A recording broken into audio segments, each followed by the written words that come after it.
Bienvenidos a News 24, el magazine de noticias y análisis en español de i24 News. Mi nombre es Carlos Buroch y como siempre conmigo, muy bien acompañado por Damián Pachter, que ya nos da los titulares.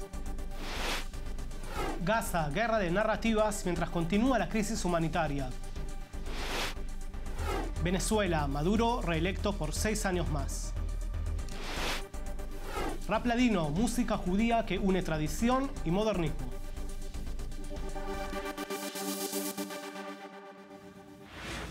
Y ahora Damián con nuestra editorial. Roger Waters hace agua. Él es uno de los íconos de la historia del rock. Miembro fundador del conjunto Pink Floyd, Roger Waters utiliza su fama y el escenario en el que puede llegar a miles de personas para apoyar el movimiento BDS y atacar a Israel, llamando a boicotear este país. Cada vez que un cantante de renombre mundial anuncia que vendrá a Israel durante la temporada de recitales de verano que se inicia en estos días, Waters los intimida, instigándolos a no venir y marcándolos como colaboradores de Israel y contrarios a la causa palestina. Ian Alperin, director de cine, hijo de sobrevivientes del Holocausto, sintió que lo que hace el cantante es apología del antisemitismo y realizó un documental llamado Wish You Weren't Here, desearía que no estuvieses aquí, en el que muestra el lado oscuro de Roger Waters.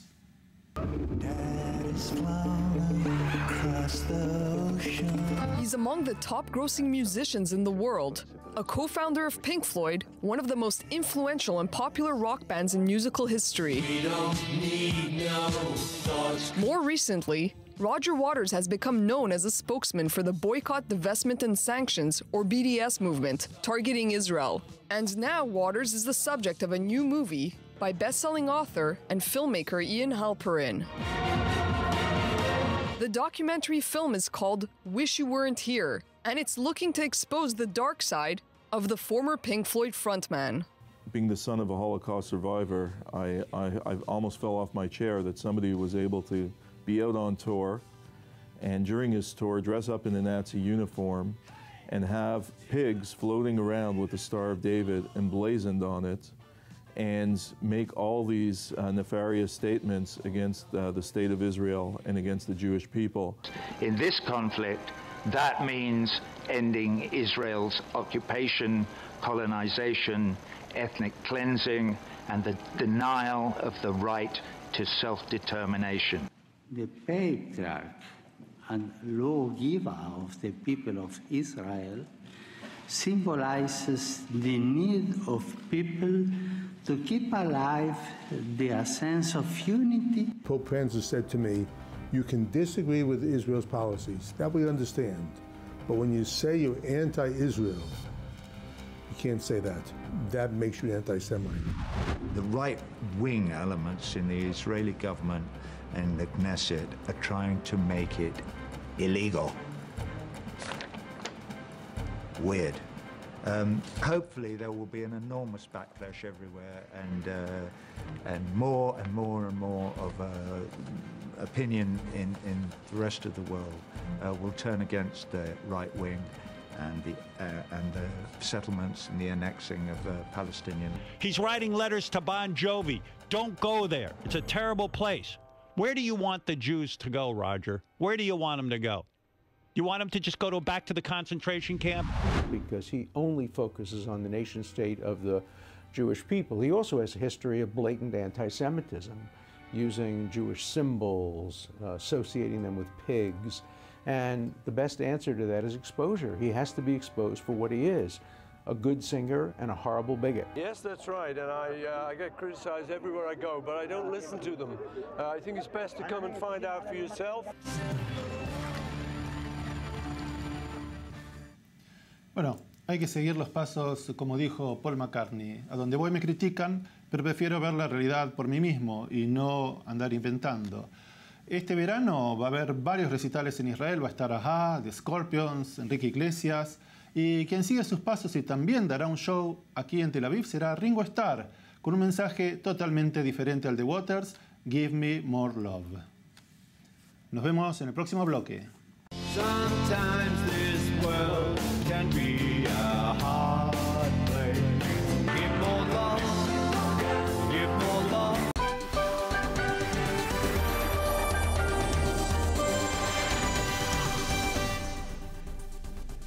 Seguimos en News 24 en español y ahora venimos al Medio Oriente, Israel. La Franja de Gaza ha estado separada del mundo durante 11 años, con el acceso hacia adentro y hacia afuera estrechamente restringido por Israel y por Egipto. Si bien la prensa israelí no tiene acceso a la Franja de Gaza, Ohad Gemo, corresponsal de Asuntos Árabes de la empresa de noticias de Israel, obtuvo imágenes exclusivas de la dura situación en el lugar.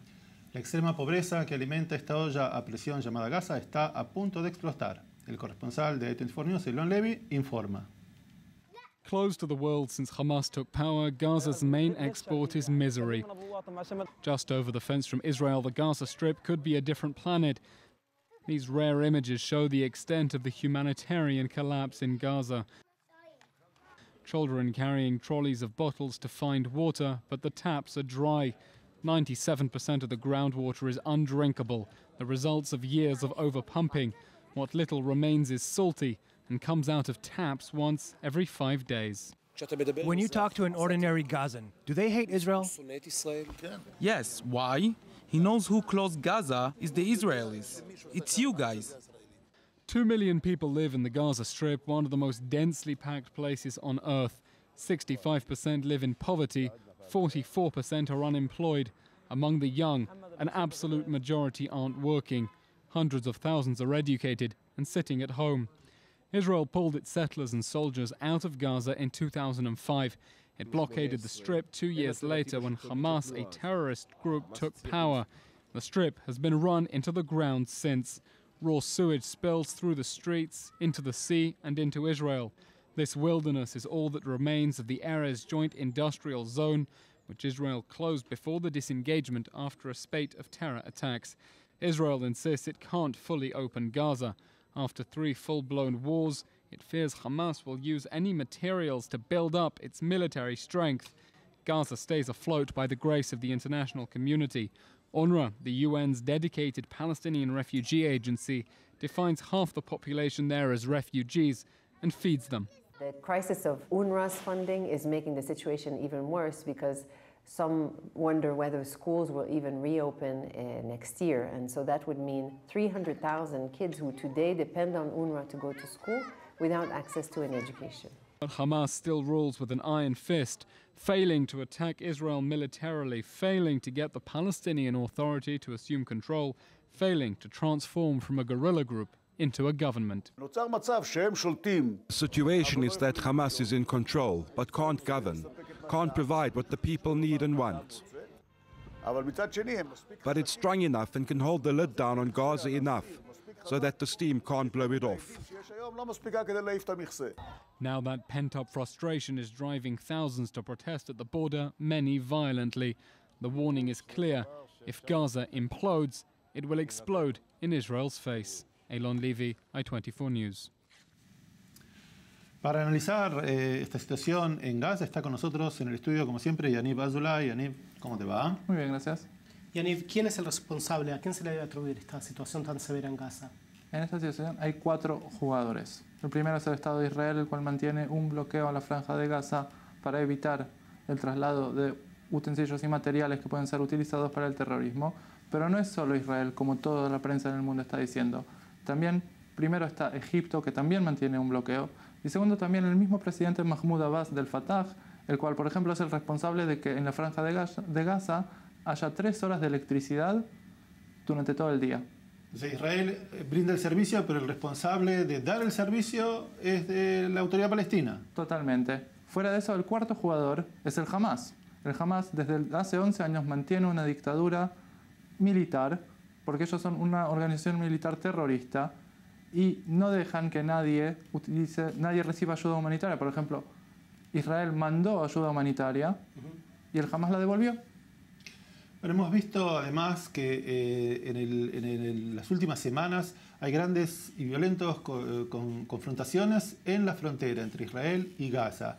Y hemos visto que del lado palestino hubo más de 60 muertos. ¿Qué es lo que hace Israel para confrontar con esta situación? ¿Qué solución tiene?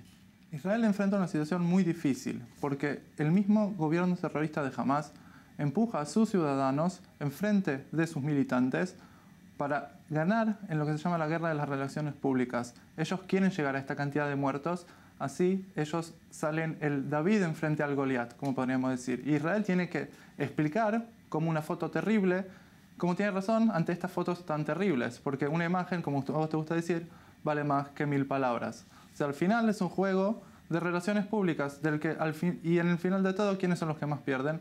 La misma población de Gaza. Ahora, Israel hace todo lo posible para evitar matar ciudadanos de Gaza, inocentes. Hasta te puedo decir que nuestro corresponsal, Shai Ben-Ari, hizo un informe que revela que el Estado de Israel y las fuerzas de Israel, las FDI, chequean cada bala que es disparada. El informe de Shai Ben-Ari. The deaths of over 100 Palestinians in protests along the Gaza border since March 30th have put the spotlight on the Israeli army's use of live fire. The IDF says it has full documentation of everything that has occurred during the protests since they began, including every incident in which a Palestinian was shot, as well as the buildup and aftermath of each incident. The army also says that each shot is authorized by an officer on the scene. On March 31st, IDF spokesperson Brigadier General Ronen Manolis even told reporters that the army, quote, knew where every bullet landed. This was repeated by an IDF account on Twitter, though the tweet was later removed. The army logs will be used during internal investigations into some of the shootings, with the goal of determining whether the use of live fire was correct in each situation. If it is found that there was no justification for opening fire in an individual case, there is a possibility that criminal proceedings could be opened. The IDF's use of live fire comes because of the concern over armed cells mixed in with the crowd. New details have emerged about this incident from last Monday, in which Hamas militants threw grenades and firebombs at the border fence before opening fire. We identified live fire directed at our soldiers and understood that armed Hamas operatives are the ones who are carrying out the shooting. After the terrorists shot at us, the crowd dispersed completely, and I gave the command to open fire. Shai Ben-Ari, I-24 News. Yaniv, ¿quién ganó en esta nueva ronda de enfrentamientos entre las FDI y las Fuerzas de Defensa de Israel y los habitantes de Gaza? Señalar un ganador me resulta muy difícil. Me parece que todos perdieron. Por el lado palestino, más de 60 muertos. La crisis no va a terminar. Y por el lado israelí, en forma de relaciones públicas, en forma de crisis diplomáticas con Turquía y otros países. Condena internacional. Ninguno está ganando.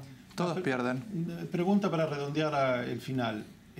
¿Cuál es el objetivo del Hamas después de esta situación donde no ha tenido un logro estratégico? ¿Hacia dónde va? El Hamas sí ha tenido una especie de logro, que es el cual consiguió todas estas condenas hacia Israel. Pero al final el Hamas quiere aferrarse en su poder, porque en estos 11 años que ellos han tenido la Franja de Gaza no han hecho nada por su población. Lo han hecho solamente por ellos mismos, por su confrontamiento terrorista frente a Israel. No han hecho un solo paso para mejorar la situación de sus ciudadanos. Al revés. Bueno, sobre este tema seguiremos hablando como siempre. Esto continuará en otro programa en donde dedicaremos también sobre el tema de la UNRWA, qué es lo que ellos hacen en Gaza, para, mejor, son los que deben resolver el problema o son parte del problema. Yaniv, muchas gracias. En el próximo bloque hablaremos de Venezuela, en donde hubo elecciones y Nicolás Maduro ganó con un altísimo grado de abstención de los votantes. Ya volvemos.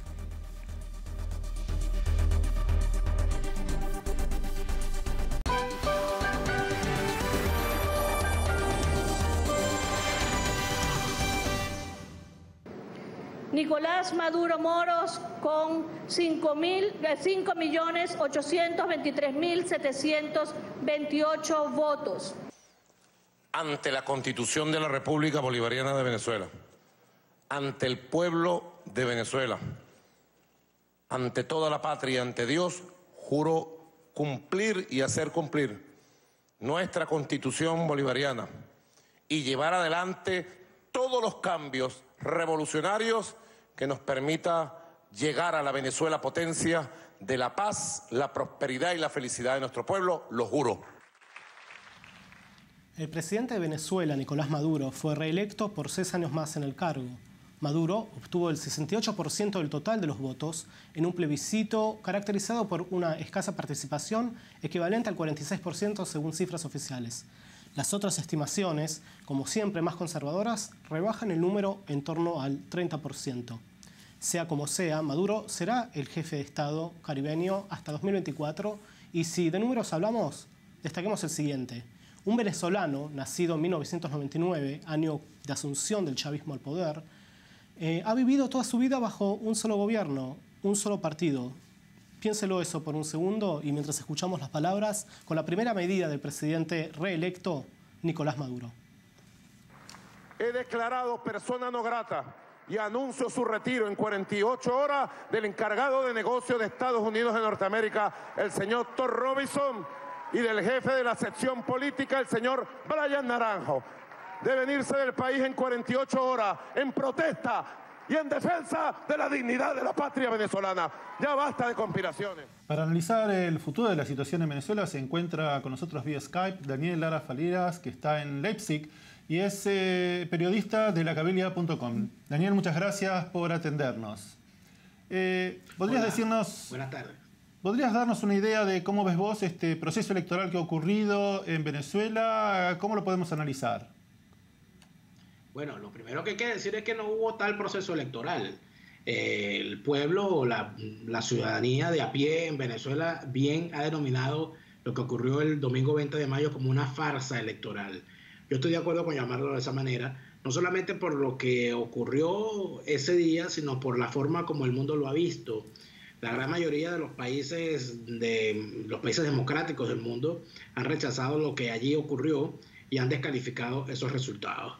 Fundamentalmente lo que supimos desde primeras horas de la mañana del día domingo 20 de mayo fue que los centros electorales, en los centros electorales brillaba por su ausencia la gente, donde los funcionarios encargados de las mesas electorales se dormían esperando a la gente, donde las largas filas que hubo en algunos sitios fue de militares o de funcionarios llevados especialmente para que salieran en las cámaras de los medios del Estado. Pero la gran mayoría de la gente está perfectamente al tanto de que no hubo la movilización que es normal en las contiendas electorales en Venezuela y que los números que el Consejo Nacional Electoral emitió son tan falsos como fueron los números que se emitieron cuando la elección de la espuria Asamblea Nacional Constituyente y tan falsos como todos los números que hemos tenido en desde el 99 en adelante en las elecciones que se han hecho en Venezuela. Pues para quienes lo olvidan o no lo saben, la empresa que ha llevado los procesos electorales en Venezuela con sus máquinas, la empresa Smartmatic, ha indicado luego de un escape del país de sus principales directivos que todos los procesos anteriores habían sido evidentemente trucados y con cifras engordadas a favor del régimen, inclusive aquellas donde ganó la oposición. En tal sentido, mal podría hablarse de una farsa electoral ocurrida el 20 de mayo. Habría que decir que hay una farsa electoral permanente en Venezuela casi desde el momento de la llegada de Hugo Chávez al poder en el año 99.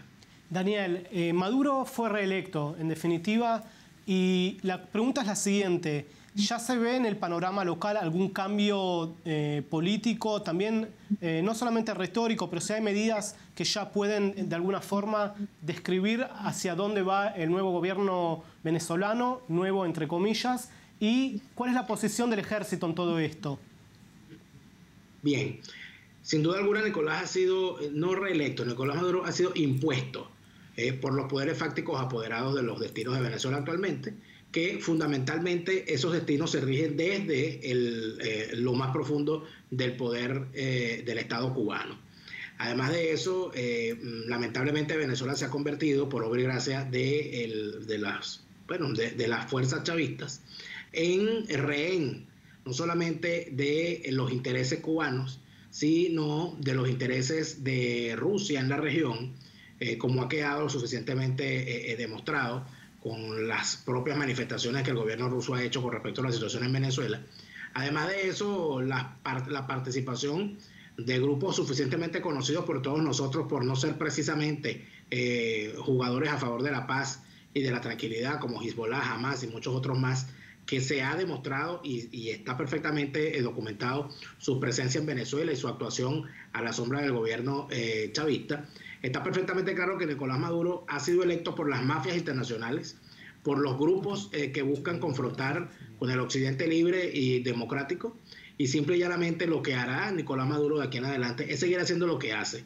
Lo que hace de libro, lo que hacen de libro los comunistas. Destruir el sistema económico, destruir lo que ellos llaman la democracia burguesa o las estructuras burguesas de la economía para imponer a trancas y barrancas su sistema comunista, que podríamos llamar muy bien de comunismo versátil, donde de alguna manera se le impone el comunismo a la masa y se le permiten privilegios económicos a quienes se plieguen desde arriba a el sistema impuesto, como pasa en China y como pasa en efecto, como está intentando, como se está construyendo también en países como Cuba. En el próximo bloque vamos a seguir conversando contigo, Daniel, sobre la situación en Venezuela, el ejército y un par de cosas más vinculadas a los prisioneros políticos.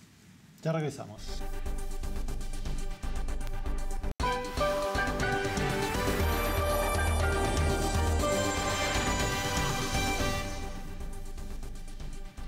Seguimos en News 24 en español y ahora poniendo nuestra mirada en Venezuela. Y vamos más para el lado de Latinoamérica en general y ver las reacciones de los países hermanos de Venezuela. El secretario general de la Organización de Estados Americanos calificó a Maduro como dictador y envió el siguiente mensaje con la postura de la organización que encabeza.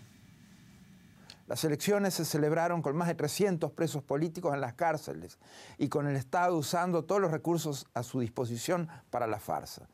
No se puede tener democracia sin elecciones, pero ayer Nicolás Maduro demostró que se pueden celebrar elecciones sin tener democracia. No reconocemos a Nicolás Maduro como el presidente legítimo de Venezuela. Venezuela necesita un gobierno de transición que pueda generar un sistema electoral legítimo, que a su vez permita soluciones al país.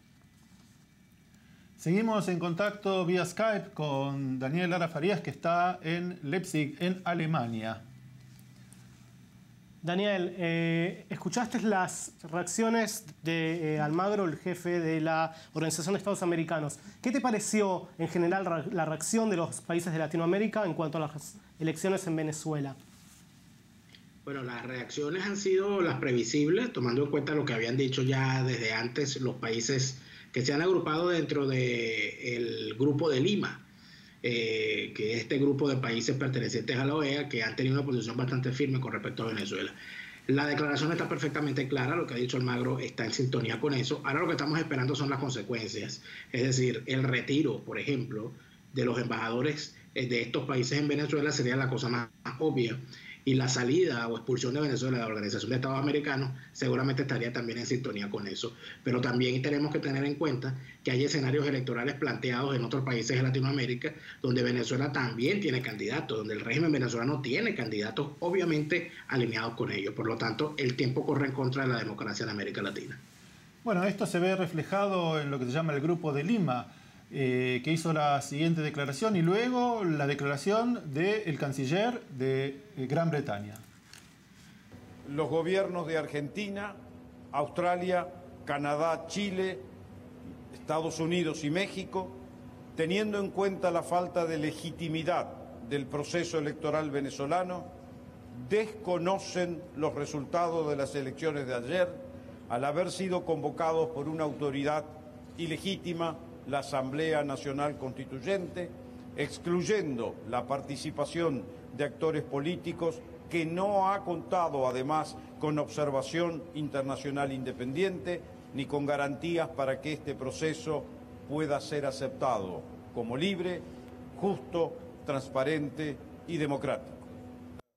Well, we think what's happening in Venezuela is very sad, and we have said that we think the elections were a sham, that they were fraudulent, and indeed we believe the regime in Venezuela is fundamentally authoritarian. So in that sense, we strongly share the view of Chile and indeed of the Lima Group. Y si de Occidente hablamos, Estados Unidos estuvo presente en el panorama local cuando un grupo de prisioneros tomó el control de los calabozos del temido SEBIN, el Servicio de Inteligencia venezolano. Ese lugar allí se llama el Helicoide.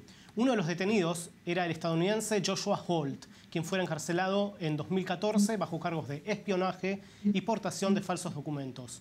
Las autoridades locales aseguran haber hallado un fusil y una carga explosiva en su hogar durante el operativo de detención. Pero Holt y su entorno negaron la versión oficial y en un video publicado luego de hacerse con un smartphone que circulaba en la prisión, dijo lo siguiente.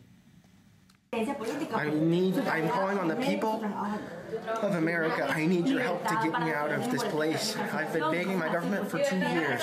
They say they're doing things, but I'm still here. And now my life is threatened. How long do I have to suffer here? How long do my kids have to go asking for their mommy and daddy? How long do I have to suffer? I need... La respuesta del gobierno no tardó en llegar y lo hizo a través de Diosdado Cabello, una de las emblemáticas y más temidas figuras dentro del chavismo. Cabello acusó al estadounidense Holt de ser el jefe de la estación de la CIA en el país.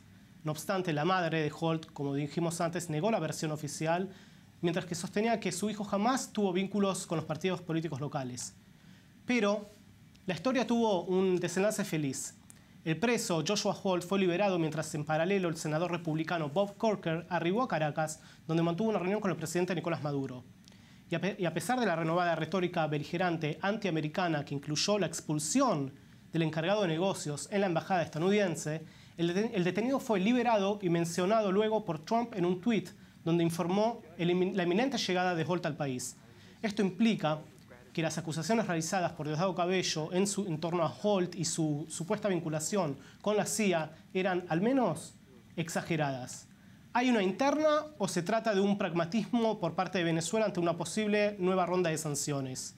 Sea como sea, hoy en día ya se encuentra Joshua Holt con sus seres queridos. Daniel, te pregunto, ¿hay una interna ahora en el gobierno o a qué se debe esta repentina decisión de Nicolás Maduro de liberar al estadounidense Joshua Holt?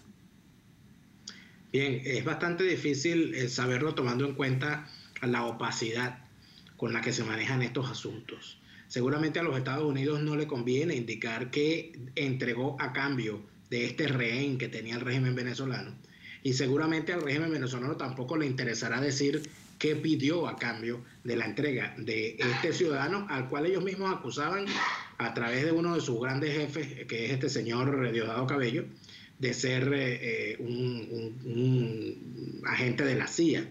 Que viniendo de Diosdado Cabello, que ha sido acusado por los servicios internacionales de varios países de capo del narcotráfico, mal podría tenérsele como buena su palabra. Sin embargo, lo sustancial aquí es lo siguiente. ¿Qué dio a cambio Estados Unidos por la vida de este joven de nacionalidad norteamericana? Tiempo dirá. Pero estoy seguro que sí hubo negociación, obviamente hubo algo a cambio, y con el tiempo sabremos cuál es el trasfondo de todo esto. Yo no creo que las sanciones se detengan. Yo no creo que se le haya torcido el brazo del todo.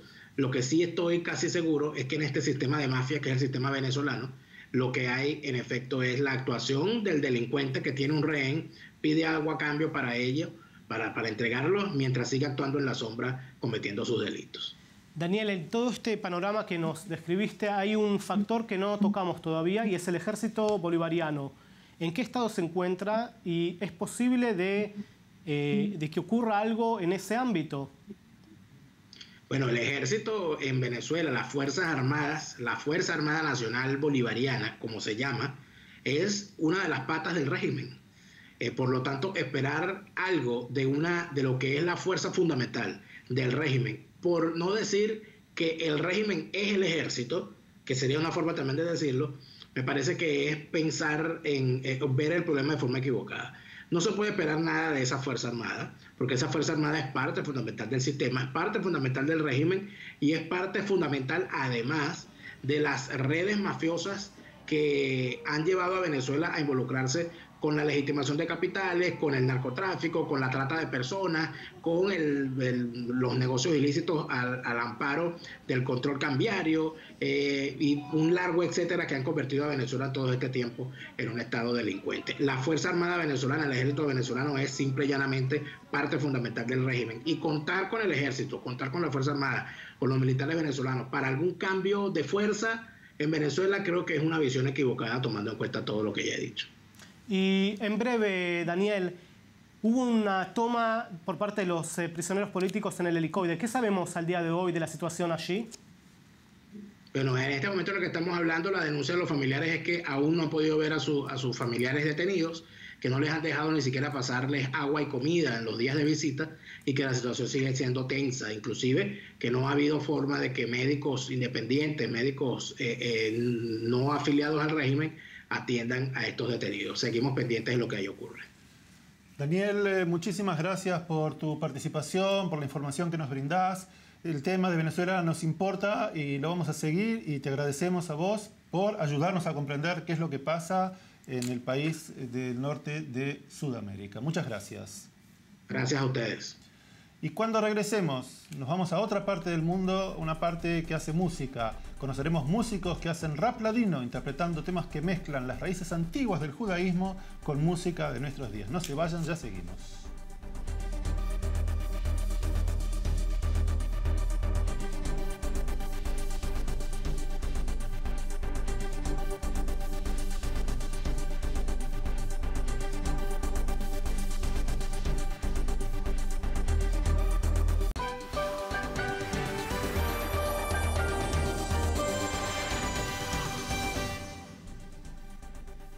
Gracias por seguir con nosotros. Están viendo News 24 en español. Y ahora, un poco de música. El idioma judeo-español, conocido comúnmente como ladino, deriva del español antiguo y originalmente fue hablado en los territorios que pertenecían al Imperio Otomano, como ser los Balcanes, Turquía, el Medio Oriente y también el norte de África. El idioma se ha preservado a lo largo de la historia principalmente gracias a poesías llamadas romances y a sus musicalizaciones. Pero en los tiempos modernos hubo un conjunto que se llama Los Serenos de Sfarad, han adaptado la música y han hecho rap ladino. Se encuentran con nosotros en el estudio dos invitados de lujo, Netzach Mendoza y Alejandro Hernández, y en la otra parte del mundo, en Seattle, en Washington, el rabino Simón Ben Zaken, que nos acompañará desde allá.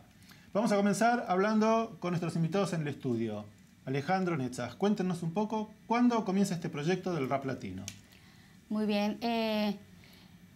Oficialmente en el 2015, porque fue cuando sacamos el primer video, La vida dopo el raqui, y algunas romanzas ya con rap. Pero antes de eso, nosotros, mi esposo y yo, incluso una de las niñas de nuestras hijas, hicimos cosas para niños. Yo fui productora de televisión en México y tenía uno de los programas que yo producía era para niños, y se nos ocurrió hacer para Hanukkah la canción de 8 Candelicas, donde la niña estaba chiquita, tenía como 7 años, 8 años, cantaba y él hacía el rap. Y el ladino. Entonces, como somos pertenecemos a una comunidad sefardí de Turquía que está al noroeste de los Estados Unidos, que está en Seattle, Washington, donde el rabino fue nuestro maestro, el que vamos ahorita a conocer.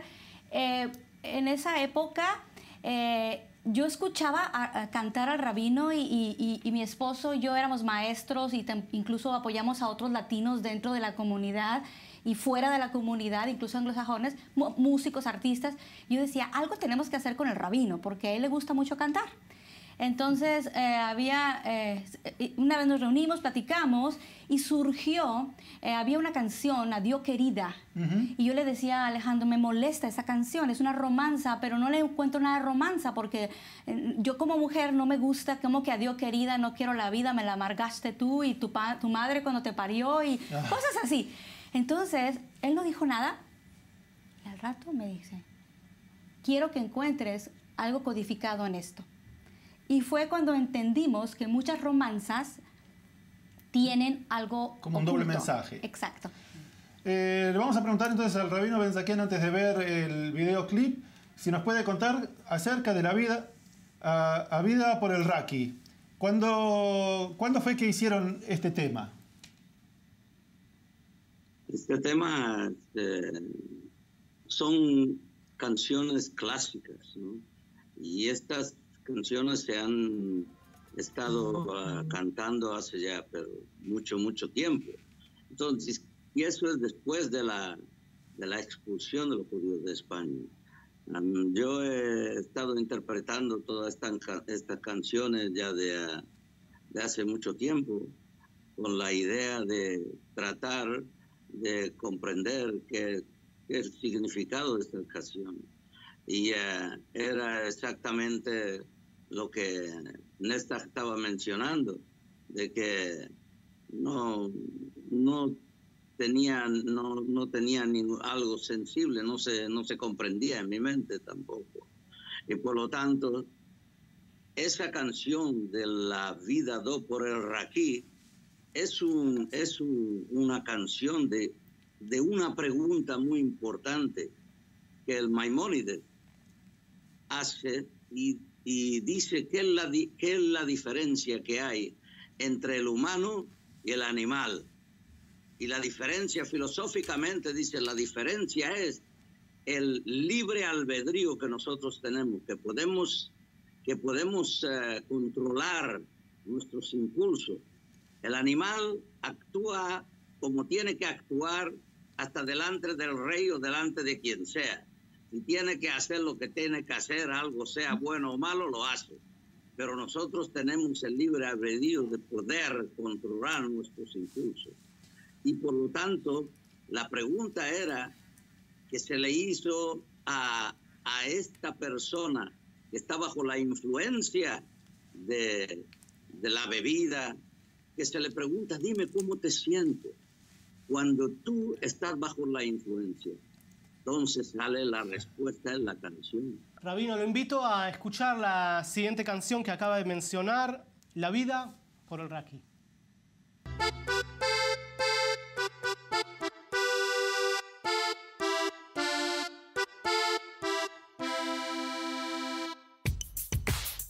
La vida do por el Raquí, no puedo yo dejarlo, de beber nunca me hartí, de tanto amarlo, de beber nunca me hartí, de tanto amarlo. Cuando está en el barril, él no habla del todo. Cuando me hago yo candil, hago baños del lodo. La vida do por el Raquí, no puedo yo dejarlo. De beber nunca me hartí, de tanto amarlo. De beber nunca me hartí, de tanto amarlo. Yo doy mi vida por Raquí, no quiero salir de él, no me canso de beber. Cuando está en la bota sigo bebiendo y la gota se corta cuando llega adentro. Borracho, pidrido, como una blanca encendida, hundiéndome en el pollo, boca abajo y en caída. Cuando estoy de viaje me hace compañía, es el mejor Javier de noche durante el día. Siempre me lo paso por la boca, me siento con alegría. Cuando él a mí me toca me pongo a bailar la polka. Bajo la influencia del Raquí, dentro del control de vivir. No me importa existir, estoy dañado sin intención. Entre la vida y la muerte es mi condición, es mi condición, es mi condición. La vida do por el Raquí, no puedo yo dejarlo. De beber nunca me hartí, de tanto amarlo. Cuando regresemos seguimos con Los Serenos de Sfarad y música de rap ladino.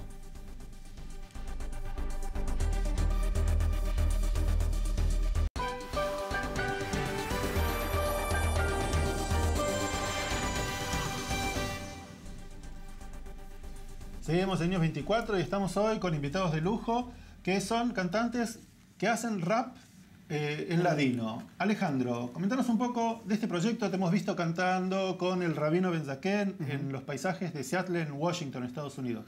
Sí, así es. Contame cómo nace este proyecto, cómo lo han hecho. Sí, claro que sí. Bueno, yo tengo rapeando, haciendo rap alrededor de 30 años. Desde que tenía como unos 12, 13 años ya hacía música de rap. Entonces, por azares del destino, bueno, me caso con una maestra de música que es directora de coros, que está en lo musical. Entonces dije, yo creo que el ambiente musical sigue aquí. Entonces ella me apoyó. Después yo le decía, mira, yo no quiero continuar haciendo rap. Yo creo que ya soy un poquito mayor, pero me decía, ¿sabes qué? vamos a hacer algo. Y es como inicia este proyecto realmente.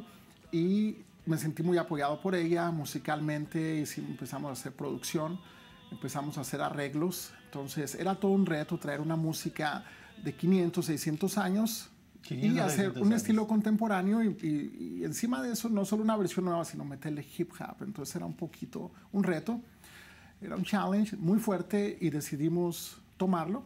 Y el desafío... inició el desafío y... Lo podemos ver entonces ahora en el clip, La rosa enflorece.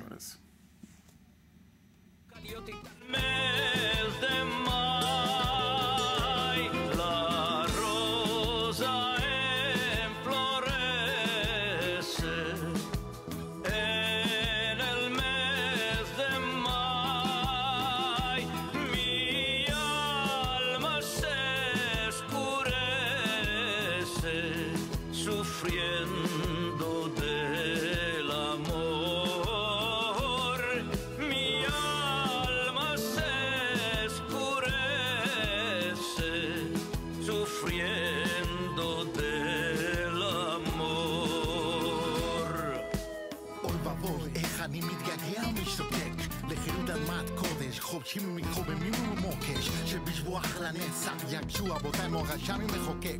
חשבתי שתמיד זה יהיה חלקי וגואלי, שלכך נולדתי להיות חופשי. עם מבט נשי ועכשיו אני שואל את עצמי, האם זה חלקי בחיי בכל עמלי? להיות בודד רדיפה שודד, מספרד הגלוני, שהמלחמות רדפוני ברעל השקוני. מר מוות קל ענק היו אותם ימי תרעלה באש וברד, זו הייתה גלות ספרד. קמו עליי רדפוני, הביאו עליי ומורסעוני, בשרו רבות סבבוני בלי מקום לנוח, בלא לקו רגלי מנוח. אם אני אתנה לאותו האש, שבכל ג'ון בג'ון נשמע כל הרעו משוגג, אין סיפורי דקון השרים שלי הבעונך, חגגו חירום מעורר. Más presto ven palomba, más presto ven a mí, más presto ven palomba, más presto ven a mí. Rabino Ben Zaken, que está en Seattle, Washington, Estados Unidos. Lo hemos visto interpretando esta música en ladino, acompañado por un rapero. ¿Esta fusión va a durar otros 500, 600 años como el ladino? ¿Tiene futuro esta combinación? ¿Cómo no? Nuestro interés es tratar de enseñar un poco el ladino también. Eso es una composición que mi interpretación la hice yo, y ves como Alex la aprendió muy bien y la hace rap. Como David, la segunda parte yo hago rap, pero yo creo que está muy bien. ¿Qué le parece? Por la primera vez que lo hacemos en hebreo también. Ah, ok. Bueno, realmente una interpretación extraordinaria. Netzach, nos comentabas antes acerca de tus proyectos. ¿Qué es lo que están preparando?